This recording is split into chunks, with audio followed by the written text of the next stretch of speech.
Bonjour. Alors oui, ça doit vous faire bizarre, ça fait 2 mois que j'ai pas sorti de vidéo, mais me voilà de retour pour te présenter un animé de cette saison que j'ai plutôt bien aimé. Alors c'est un animé qui m'a fait changer d'avis au fur et à mesure du temps, il a su se différencier des autres je pense. Donc voilà, sans plus tarder, je vais te présenter cet animé qui s'appelle I'm Catching Heroing. L'histoire tourne autour de Léo. C'est un héros qui a sauvé le monde de la menace du roi démon, même si pour le coup c'est une reine. Cependant, maintenant que la paix est revenue dans ce monde, le pouvoir du héros est devenu un danger. En effet, à cause de ce pouvoir, les humains ont commencé à le craindre, et du coup Léo est contraint à l'exil par le roi, et va décider d'utiliser son pouvoir pour servir le roi démon, après avoir entendu que l'armée de ce dernier était en reconstruction. On va donc le voir essayer de rentrer dans cette armée, et par la même occasion d'améliorer celle-ci. Au départ, je pensais qu'on partait sur un animé plutôt cliché, sur un ton vraiment humoristique, en tout cas c'était vraiment ça au début, rien que par rapport aux 4 généraux qu'on va croiser très rapidement dans l'histoire. On avait la petite bestiale qui aimait un peu trop son frère, qui est présente dans 3/4 des animés, la sorcière qui est un peu dérangée par tout ce qui concerne le membre opposé, le sexe opposé,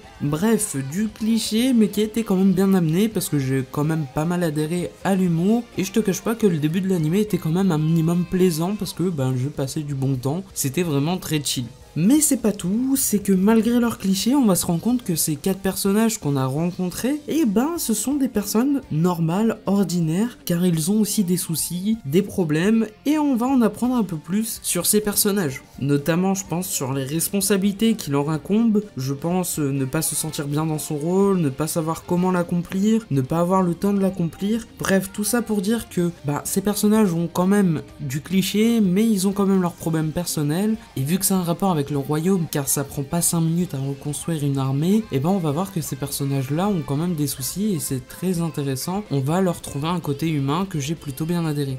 Et c'est par Léo en fait du coup qu'on va pouvoir rentrer dans cette armée. Il va du coup aider ces 4 généraux et donc on va s'attacher à eux. Comme je t'ai dit, on va comprendre un peu plus leur psychologie sans au final retenir leurs clichés. Et on va aussi par la même occasion comprendre un peu plus sur ce personnage que j'ai trouvé vraiment très intéressant, avec une psychologie vraiment très intéressante. Car oui, malgré que ce soit un héros vraiment super cheaté avec des pouvoirs incroyables et que normalement il devrait être glorifié par tout le monde, c'est un héros qui a quand même des tourments, et c'est très intéressant parce que d'habitude on a vraiment cette image du héros, oui je suis fort, j'en ai rien à foutre. Enfin bref, on va vite comprendre pourquoi il a agi comme ça, et etc.